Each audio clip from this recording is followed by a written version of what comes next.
Las Piñas.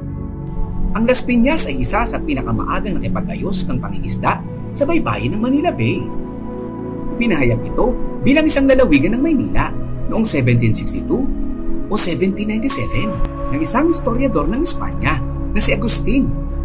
At inilagay ito ni Juan de Medina noong 1762. Ang Las Piñas ay dating tinatawag na Las Pilas at ang Las Piñas ay tanyag sa kanyang bamboo organ na itinayo ni Father Diego Serra at nakumpleto noong 1824. Siyempre naman mga kabisitero, dito natin matatagpuan ng mabagsik at Nubing Fancier. San ka pa? Ang lupit, di ba? Tara, sama-sama nating bisitahin ang Nubing na to. Alamin na natin at baka mahawaan pa tayo ng pagiging kampiyon. Ano, G na kayo? Let's go! Bisitahin na yan! Ito ang Bisitero. Magandang hapon po. Ako po si Marlon De Castro, Pigeon Fancier po ng Las Piñas City. At naglalaro po ako sa APR, sa MMFC, and PHA po. Nagsimula po ako magkalapate sa tingin ko mga 4 years pa lang po. Habang nakahuli kami ng isang kalapate sa condo namin yung time na yun ng asawa ko. So after that, nainganyo ako na mag-alaga ng kalapate. So ito, nagsimula muna ako sa maliit na loft hanggang nagpatayo po ako dito sa taas po ng aking opisina na medyo malaking loft para po sa mga sasalihan kong club. Ang ginawa ko talagang sa pagkakalapate is yung inuna ko muna yung loft ko talaga. Talagang inayos ko siya. Humingi ako ng tulong sa mga ibang mga kilalang mga fancier katulad ni Sir JR Ochoa. So tinulungan niya ako mabuo yung loft ko sa taas hanggang awa ng Diyos, maganda po kasi tamang umpisa yung ginawa namin. Sir Marlon, bago po ang lahat, congratulations po sa inyong pagkakapanalo. First overall po sa APR. First overall po. Ayun, kamusta naman po yung laro natin this year? This year, talagang grabe hirap ng talagang hard race ngayon talaga. Apo. Sa dami ng ibon, syempre tagal natin na walang karera. So, naipon yung mga ibon ng North, tapos buti nga na tuloy itong South.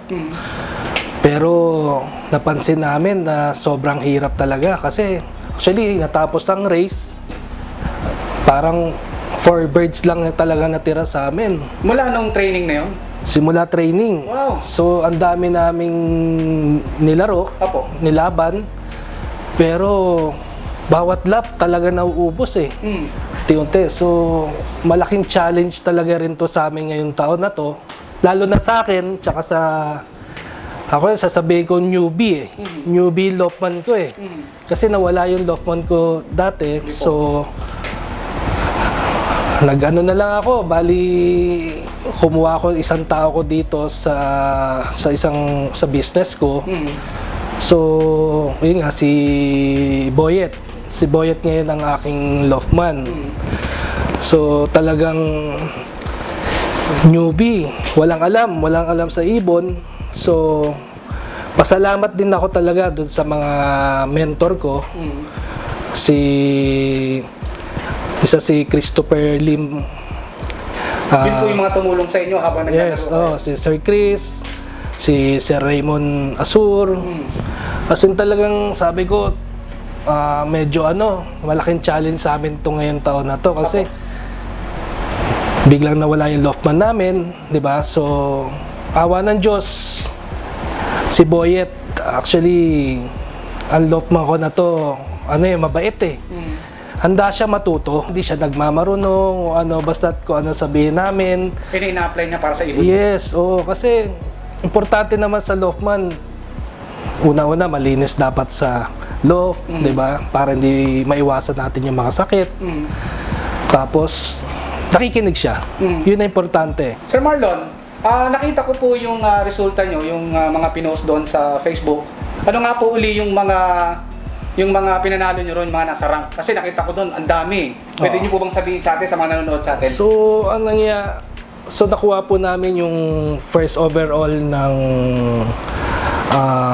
sa Youngbird. Sa Youngbird, wow. Sa Old Bird, tapos yung na-solo rin namin yung ang tawag doon, Survivor. So kami lang kasi solo winner kayo ron? Oo, na-solo namin yon. So medyo maganda yung premyo doon. Opo. Tapos sinalihan din namin yung sa NMAX. Dali rin? Nadali rin. Medyo so marami pa eh. Ano pa ba yung mga ibang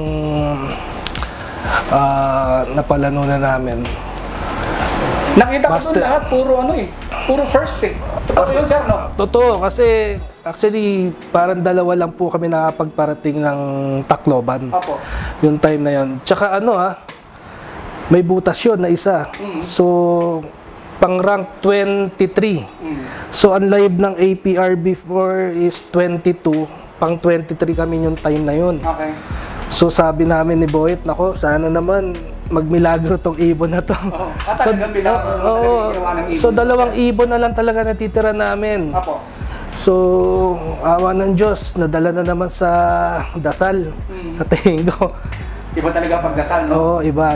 As in talagang every time na andyan na yung race, talaga nagdadasal ako. Una-una, pupunta ako ng Baklaran, papasalamat muna ako o hingi ako ng tulong sa kanya. Para naman gabayan kami ngayon. Lalo ngayong taon na to, kasi yun nga sinasabi ko, laking challenge talaga to sa amin. So, Sir Eric, yung ibon na yun, parang sa siya tumire. Alam mo, nabutas siya ng Piodoran. So, ang hirap yung race na yon, ang daming ibon na naubos yung time na yon. So, after ng Piodoran, sunod-sunod na. Medyo bumilis na siya. Talagang panduluhan talaga eh ang nangyari sa kanya eh. So, kumbaga habang dumudulo, bumibilis yung ibon. Yes, oo. So, sabi ng mentor ko, okay lang yan na mauna sila sa una. Basta't ang habulin natin yung dulo. Kasi yun ang pinaka-importante sa lahat talaga. Dumulo talaga siya. As in, ewan ko ilang minutes na lang yata bago mag-cut off yung time na yun. Second day siya dumating. Oo. So, ayun, napaganda na naman. Medyo sinwerte ulit. Kaya pasalamat talaga kami. Oo nga pala, sir. Di ba sa APR nung last North, kayo rin ang overall champion? Bali kami rin na naka-overall champion sa Youngbird. Youngbird? Bukod doon, ano pa po yung mga panalo niyo ron? Actually, hindi namin natayaan sa yun eh, sa Old Bird. So, syempre sa APR kasi pwede mong itagos yung Youngbird mo sa Old Bird. So, dating Lokman ko hindi namin natayaan sa Old Bird. Sa tingin ko, may pinili lang siya eh. So talagang ngayong taon na to, talaga lahat tinayaan na namin. Mahirap mahinayang eh. Sir, ibig sabihin, nung nanalo kayo ng North, tapos ngayong season na to, nanalo kayo ng South, back to back na kayo ngayon, sir? So, yun nga, medyo sinwerte. Kaya nag-back to back champion tayo sa APR. Tapos, medyo sinwerte rin po tayo sa MMFC. Kasi this year po, naging second overall tayo, tsaka naging fourth overall champion sa Old Bird category. Kamusta naman po yung ibon nyo sa MMFC? Sa MMFC, medyo masaya na malungkot. Kasi parang yung ibon namin hindi nakabalik. Bakit po? Ewan ko, basta't meron nga isang kaibigan na nag-PM sa akin na tinatanong kung ibon ko daw yun. Na nabalitaan ko pala na nahuli sa ibang lugar. Wow. So, ayun yung second overall natin? Yun ang second overall. Kasi ang ganda ng ranking niya eh. Sa first siya sa ranking ng Old Bird. Tsaka yung pang fourth namin, third naman sa ranking ng MMFC sa Old Bird. Kaya nga na medyo malungkot kasi sayang inaasahan namin sa MMFC yung mag-overall.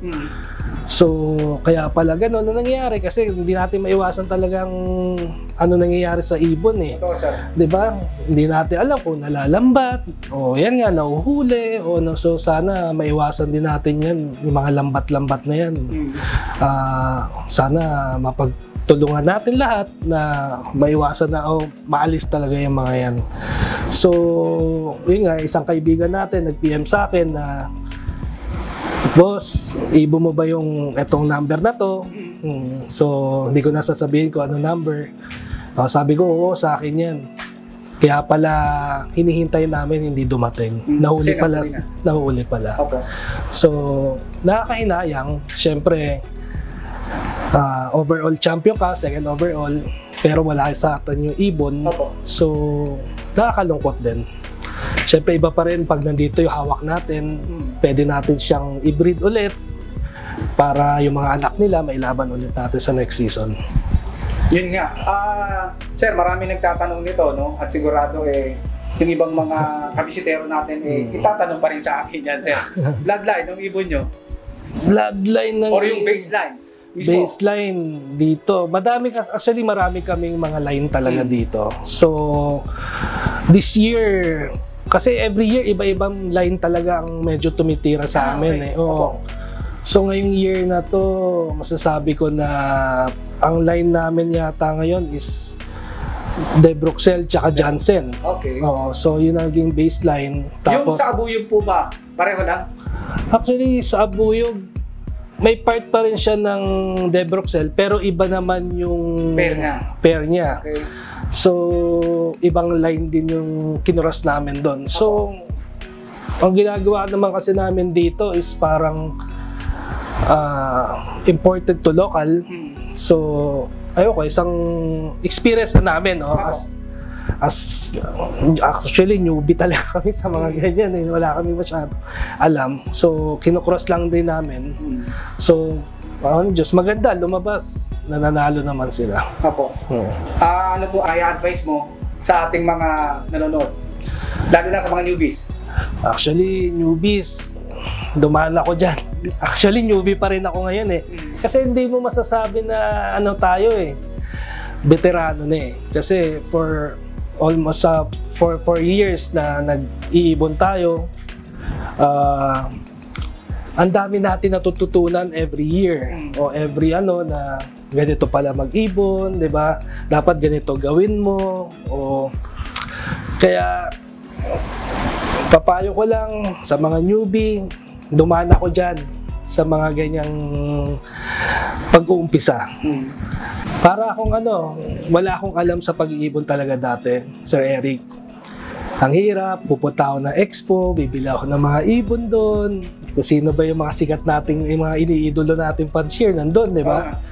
Tapos, sa mga kaibigan natin sa Cavite, andyan din, marami din mga galing na fancier dyan. So, meron tayong mga kaibigan dyan na bumili rin tayo ng ibon. Tapos, dumating din ako sa time na nakilala ko si Boss Nelson Chua, na tinulungan niya ako kay late Paul Ong. No? So marami rin po tayo nakuha ang ibon doon kay Sir Paul Ong. Kay Boss Jerry Tan ng sa Paranaque, nakakuha rin tayo kay Boss Jerry. Dami niyo rin pala nakuha. Madami. Oo, talagang kung tatawagin sa mga kalapatids natin, yung tao, nag-a-addict ka na naman, di ba? Di ba? Mismo. Oo, yung mga ganyan, di ba? So, pag nag-uumpisa, yung parang hindi ka makatulog, di ba? Nararamdaman mo yon, di ba? Na dapat, sana bukas, social ako dito, makakuha ako ibon, di ba? Sir, para po sa mga gustong magtanong o magtatanong, mag-acquire ng ibon, ano po ang masasabi niyo sa kanila? Actually, marami nga nag-PPM sa akin na, "Boss, magkano yung ibon?" o nagre-release ba kayo ng ibon? Actually, wala pa talaga this time. Pero soon na, malapit na. Talagang gusto ko lang talaga na kung maglalabas kami ng ibon, Sir Eric, kasi ayoko na ang hirap kasi yung tsamba-tsamba, di ba? Kasi gusto ko talaga pag naglabas kami ng yung proven line na talaga. So, yun ang isang maitutulong ko sa mga newbie.